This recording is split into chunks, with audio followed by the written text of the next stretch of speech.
Start our EMS Trauma Grand Rounds.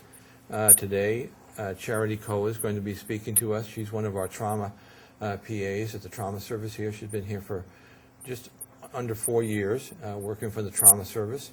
Has also served tours of duty in Iraq and Afghanistan and has had some great experience there. And she's going to talk about traumatic cardiac emergencies. And we'd like to welcome Charity. Thanks.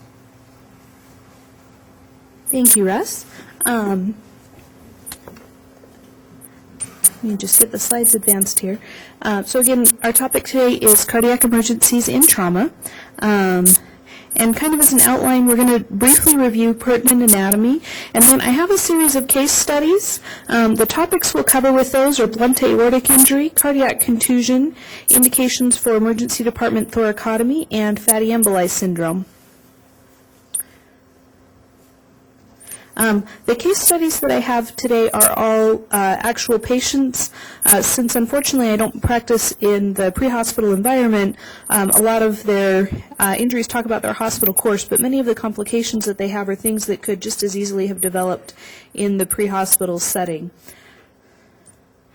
So briefly for our review of anatomy, as a reminder, the heart sits kind of with the right side of the heart tilted forward. So you can see that the right atrium and the right ventricle are the most anterior and relatively the most exposed to trauma.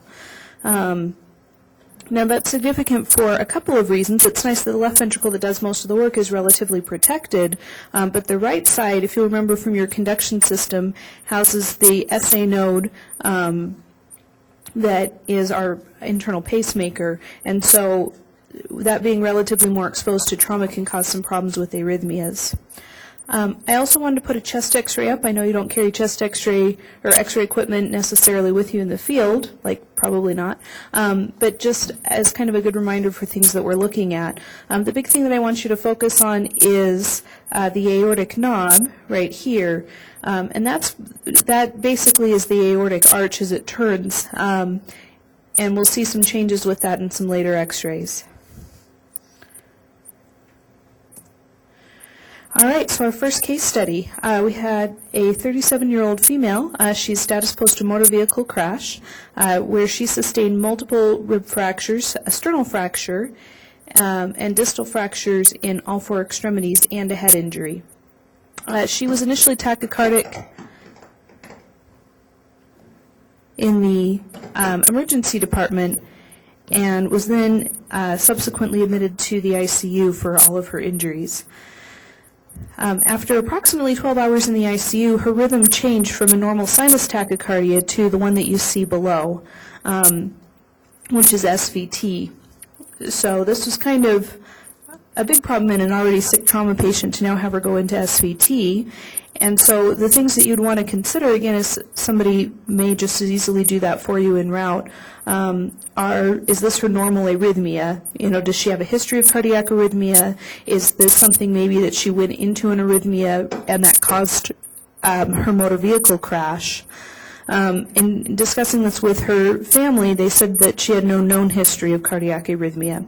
The next thing to wonder is, was the arrhythmia caused by some kind of electrolyte or medication change, especially in somebody if you've just had to give them ACLS protocol medications like epi that may cause them to go into an arrhythmia.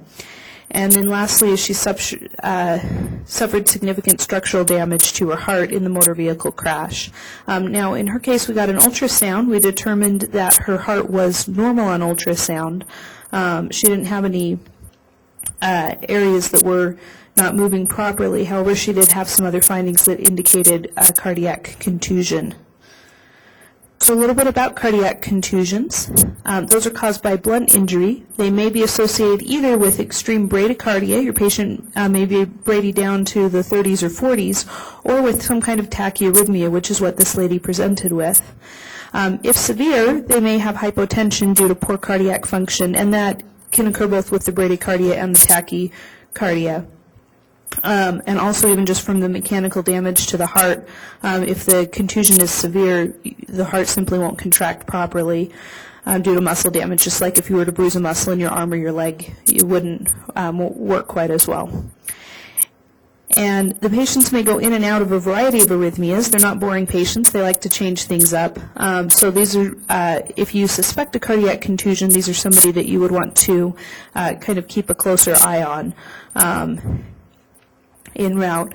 And lastly, cardiac contusions are commonly associated with sternal fractures, but you don't have to have a sternal fracture in order to get a cardiac contusion.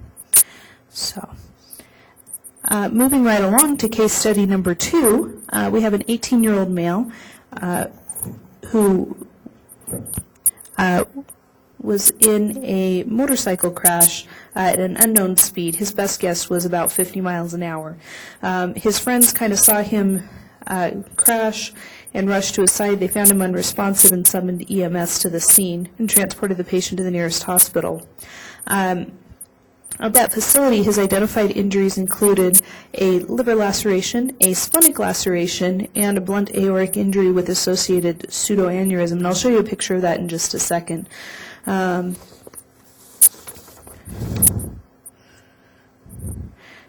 So to talk a little bit about blunt aortic injury,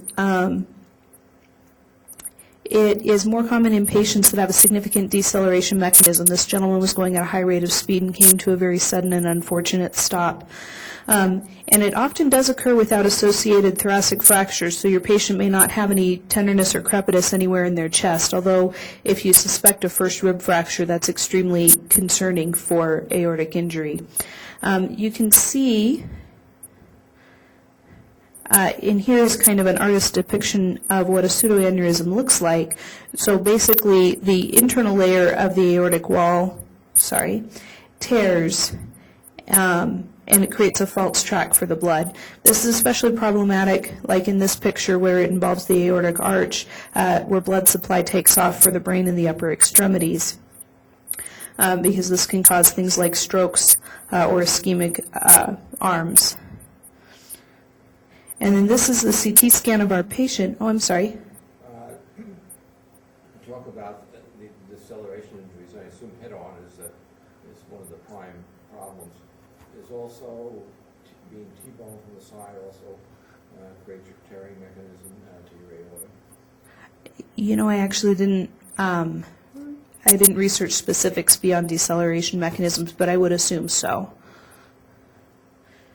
Thank you.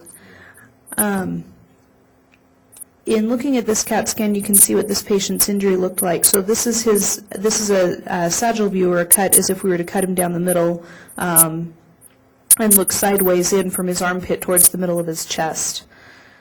You can see this is his heart up here, this is his spine back here. This is his aorta, and you can see it comes along nice and smooth and then suddenly balloons out and then continues on in its narrow course. So this is the area of the aorta that was injured. It's important to note that patients that have a complete transection of their aorta or a complete tear are going to be deceased in the field or die very shortly thereafter. It's patients that have this kind of internal tear with the outer layers intact, like this picture over here shows, that are going to survive long enough for medical care to reach them. A couple of other characteristics of aortic injury. It's typically described as a very sharp pain radiating to the back. They may have unequal blood pressures in their upper extremities, as we saw if the tear involves the arch where the blood supply takes off for the arms. And then they may have EKG changes if the dissection goes down and extends into the coronary arteries. It would look like they were having a massive MI in either their right or left coronary artery. So you would see like the ST elevations, things like that, a classic ST segment elevation MI if it involves their coronary arteries. You may be able to hear an intrascapular murmur if you can flip them over and get your stethoscope onto their back and find a nice quiet environment. All easy things to do en route, not really. And then also on chest x-ray, for once they do arrive at a facility, they may have a widened mediastinum, and I'll just show you what that looks like really briefly. So this area right in here, if you remember on the normal chest x-ray we looked at earlier, you have that nice pretty discrete aortic knob, and here it's just really kind of big, and there's not a defined bend in the aorta because it's injured, and there's hemorrhage in the area. Are there any other questions about aortic injury?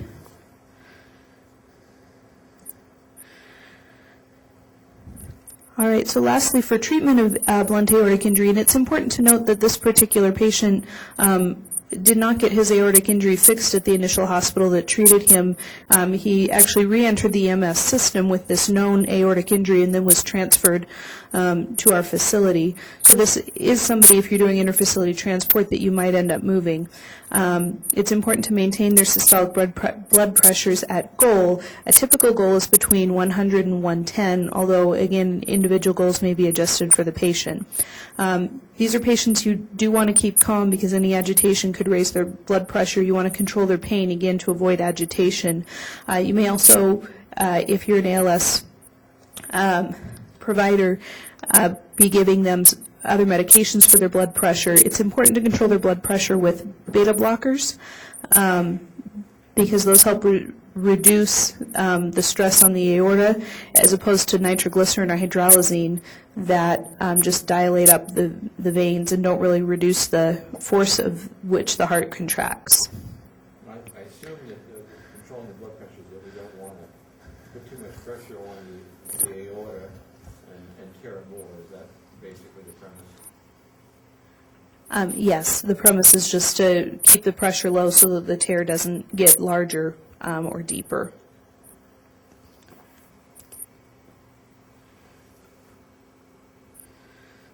Okay, Robert. And then these are patients that obviously need to be transported to a facility with cardiothoracic surgery. But if you remember nothing else about blunt aortic injury, the key points would be to suspect it in your patients that have a deceleration mechanism, particularly if they have unequal blood pressures between their upper extremities, or if they're complaining of sharp chest pain that radiates from their front all the way through to their back, and that these are patients where managing their blood pressure is extremely important. Those are kind of the main points with blunt aortic injury. So moving on to our next case study, we have a 24-year-old male, status post-oblast type mechanism of injury.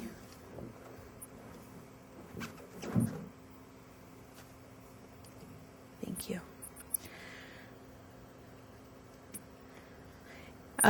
And he had pulses en route, but lost pulses basically upon arrival to the medical facility. A quick examination of the patient revealed that he had no penetrating chest or abdominal trauma and no apparent source of external hemorrhage, things that we would want to control for rather rapidly. Just as a reminder, this is the classic ACLS algorithm for PEA and asystole, but it bears some relevance in trauma in that causes for cardiac arrest in trauma patients tend to include things such as hypovolemia, cardiac tamponade, tension pneumothorax, and hypoxia. That these are the main causes of cardiac arrest that we should both evaluate for and treat in our pulseless trauma patients. Again, a quick review of care for our pulseless trauma patients. Obviously, they need CPR.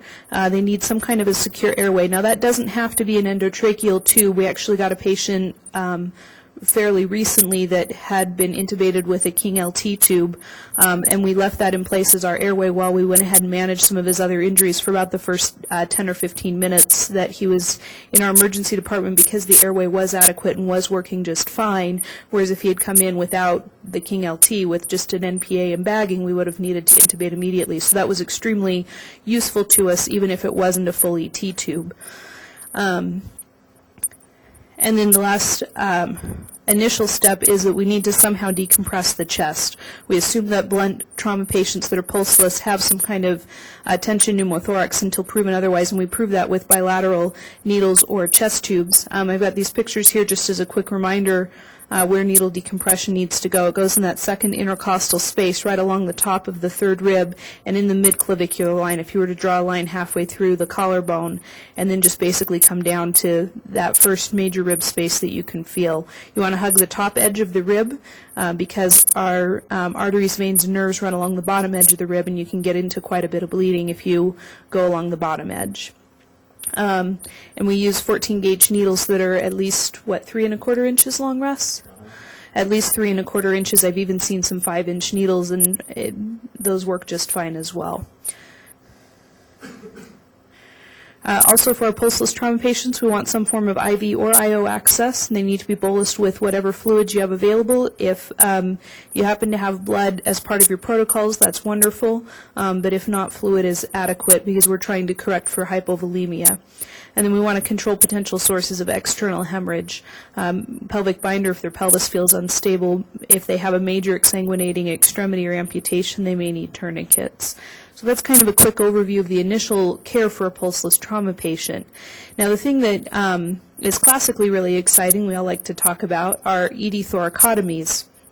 And I just wanted to briefly review the criteria for an ED thoracotomy, and we separated into whether patients have a blunt or a penetrating mechanism. Now, in discussing this patient that our case study is on, he didn't have any apparent penetrating injury to his chest or abdomen, so we would count him not under this penetrating thoracic injury category, but under the blunt category. So then criteria for an emergency department thoracotomy include rapid exsanguination from a chest tube, so greater than 1 liter to 1.5 liters coming out of the chest tube as soon as it's placed, unresponsive hypotension, systolic blood pressure less than 70, in spite of multiple fluid boluses, and typically ED thoracotomy is not indicated for a blunt trauma patient who is in full cardiac arrest. Now, there's this caveat down here at the bottom that the decision to perform a thoracotomy should be made on a case-by-case basis because there are reported survivors from a wide variety of circumstances.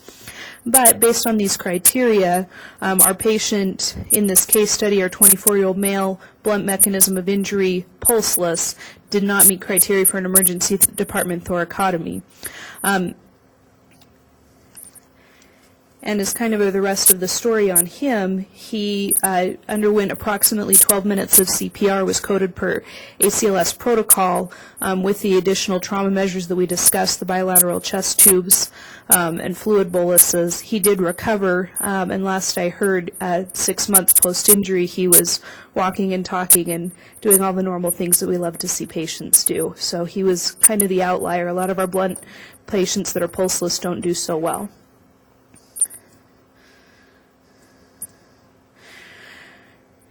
Patient number 2 is also approximately a 24-year-old male. He arrived status post a gunshot wound to the left upper quadrant of his abdomen. The initial treating facility performed an emergency laparotomy. They found that the bullet had gone through his spleen and performed a splenectomy. They then returned him to the EMS system to transport him to a tertiary care facility or to a trauma center. Within 10 minutes of arrival in the trauma center, we got a set of vitals. We found that he was mildly tachycardic to the 110s and mildly hypotensive, systolic blood pressure in the 90s. We transported the patient to the scanner within approximately 10 minutes of his arrival. And I should caveat, this is not a patient that I treated here at the university. This is a patient I treated at another facility. His monitors alarmed on transfer to the CT table. When we looked at the screen, he had gone from tachycardic to this lovely rhythm, this extreme wide complex bradycardia. And our pulse check revealed that we had no pulse. So we again had a pulseless trauma patient. Again, as a quick reminder, causes for PEA, which was his rhythm, or asystole. In our trauma patients, again, we want to focus on hypovolemia, cardiac tamponade, tension pneumothorax, and hypoxia. So in this patient, in running through that algorithm, we had a secured airway that was functioning, and we could maintain his O2 sats. Hypovolemia is definitely a problem, got bolused with fluids, and then cardiac tamponade and tension pneumothorax were major concerns, as we've just discussed. And then the other thought with him briefly, as we were running through our algorithm, we're considering which other organs may have been injured by this bullet and have caused this sudden change in his status. In his case, even though his abdomen had been explored, his chest had not been evaluated by the surgeons, and any penetrating injury that occurs between the nipples and the navel can cross the diaphragm and cause injuries to both cavities. So with that, our trauma surgeons elected to treat him as a penetrating thoracic injury under our criteria for ED thoracotomy, and therefore, since he was a cardiac arrest with previously witnessed cardiac activity, so he had a pulse and suddenly had none, this sudden loss of vital signs caused them to go ahead and perform a thoracotomy on this patient. Now, when they performed his thoracotomy, they did find that he had a bullet fragment had gone into his pericardium. It had injured one of his atria, and he had had cardiac tamponade as the cause for his arrest. Unfortunately, in his case, he did not ultimately survive his injury. I think one of the interesting things about cardiac tamponade is that it's very little fluid that can cause that. I mean, it's only 5 cc's actually can cause a tamponade, and to relieve that,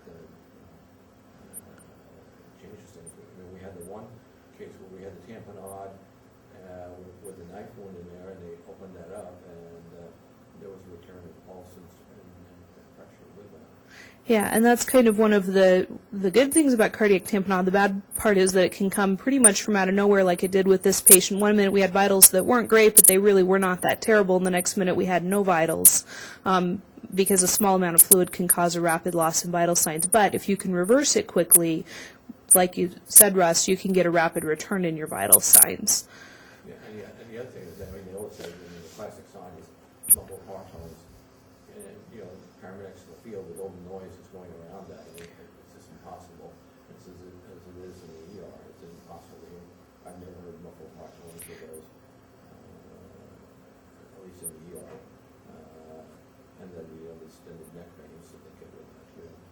Yeah, and I think the distended neck veins are probably a more reliable indicator, like you've said, for these patients. And then the last kind of teaching point with this particular case is this patient had his event very shortly after arrival to the facility, could well have had the same event in the field. So just to keep in mind, particularly if you're transporting between facilities, not to assume that the patient is totally fine and stable, that patients reserve the right to have missed injuries and things like that, especially early in their trauma course. All right, lastly, for this series of patients, we have a 19-year-old male who was brought to an inner-city emergency department with a stab wound to his left chest. Upon arrival, he was also unresponsive with no palpable carotid pulse. EMS again reported they had had a pulse present en route, and their transport time was less than 5 minutes, so we knew that his loss of pulse had been within a minute or two of arrival to the emergency department.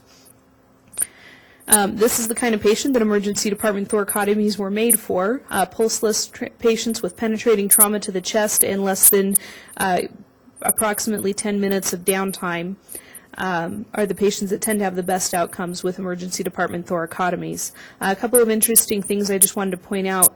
When the surgeons do open the chest, things that they can do open cardiac massage as opposed to chest compressions, a little more effective. And in this picture, although it's not of this particular patient, this is what this patient received, and that is that they actually placed a Foley catheter through the hole in the heart, inflated the balloon, and then sutured around the catheter to close the heart back up. It's just one of those interesting things. It was the craziest thing I'd ever seen when they said, get a Foley and we'll jam an IV line into it and transfuse through it. Unfortunately, also in this patient's case, although he received thoracotomy and was coded for approximately an hour, we did not ultimately achieve a full return of vital signs. We would get him back with some cardiac or some intracardiac epinephrine. If they put epinephrine directly into the heart would beat again for us for 5 or 6 minutes, and then it would go away. And as one of the surgeons observed, patients that need repeat epi in the heart, it's not compatible with life. They don't make implantable epi pumps for the heart. So. But this is the classic case. And also, it's extremely important to know when we lost vital signs because that does make a difference in survivability. So we really do rely on EMS report quite heavily for that. Our next patient is a 37-year-old female whose status post a motorcycle crash. She crashed into a pole at approximately 25 miles an hour. She sustained several injuries. The most significant were bilateral femur fractures and a relatively minor head injury. She had some subarachnoid hemorrhage, but it wasn't a large amount. She was a GCS of 10T once she was intubated. The interesting thing with her is that on post-trauma day 1, so the next morning, she became hypotensive in the ICU. They had trouble oxygenating her. This was an otherwise healthy young woman. They got an echo to evaluate her heart. It showed that her heart was not functioning properly, which again was kind of a mystery. She didn't have evidence of cardiac contusion. She didn't have chest wall fractures. And the end conclusion was that she had suffered from something referred to as fatty emboli syndrome. This is something that occurs in approximately 1% of all patients that have a long bone fracture. But in patients with multiple fractures, such as her, she had bilateral femur fractures, the risk goes up to 5 to 10% of patients. And the onset of symptoms is sometime within that first 48 hours, but it can be immediately after the event. So this is something that you may see in the field if you pick up a patient who's suddenly hypotensive and hypoxic. And they may also display stroke-like symptoms. They may have EKG changes such as a new right bundle branch block or nonspecific T-wave changes. Again, just something to keep in mind as you treat patients with long bone injuries like bilateral femur fractures. As far as preventing this, because prevention is the best treatment for it, it's important to stabilize their long bone fractures the best you can to minimize how much the bones move around and have the potential for fat to break off and embolize into their bloodstream. So that's the biggest teaching point with this, is just the importance of immobilizing their fractures, and to bear this in mind if you do have a patient that suddenly changes on you. All right. Do I have any other questions at the moment? I was curious, going back on the SA node and the AB node Uh-huh. and things. I assume with the AB node you would expect like first degree, second degree, and third degree block because of the AB node being contused. And what about the SA node? What kind of rhythms would you expect to see there? Probably most likely AFib or aflutter as some other part of the atria decides to pick up control of the rhythm. And again, the biggest thing with the cardiac contusion patients, since they rarely take a focal hit to one of their nodes, unlike a patient who's had an MI and they lose blood flow to the node, they would get a very specific and focal pattern. But cardiac contusion patients, because they hit us to a broader area, they will frequently change rhythms. So that's kind of the biggest characteristic of it, is that they have a changing rhythm, not any particular rhythm. Does that make sense? Yeah. And then the medications, the ones that paramedics would be honing in on, assuming, of course, Coumadin, those type of things, Orthodox, beta blockers, and what else? As far as like cardiac pertinent medications, yeah, so the biggest one are our anticoagulants, like you mentioned, Coumadin or warfarin. A new one that we're seeing is Pradaxa, or dabigatran is sometimes the other name people will use for it.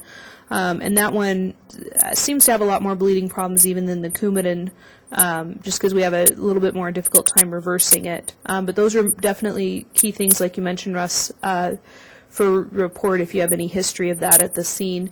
And actually something that I didn't think to put in the slides, that's not a medication issue but an important history issue. A patient we had recently, we were very impressed. EMS reported that he had had some kind of lung surgery, and that actually played into our treatment and management of this patient, because he had already had surgery in his chest. It was an important detail, and they got that from an unresponsive patient just by taking a good history from the neighbor. So that was hugely beneficial. And to get back to your medications question, beta blockers or calcium channel blockers are important as well for cardiac injury. When we know our bradycardia is maybe not from a cardiac contusion, maybe it's just that they took their meds that morning, or vice versa. Well, I think that's true too. I mean, the elderly, they're on blood pressure medication, and they have a blood pressure of 100 or 90, and saying, oh, okay, that's okay. In reality, for them, it's probably pretty hypertensive. Yeah, and that's a very good point. That you have to look at their blood pressure relative to their norm if we know it. So, any other questions or comments?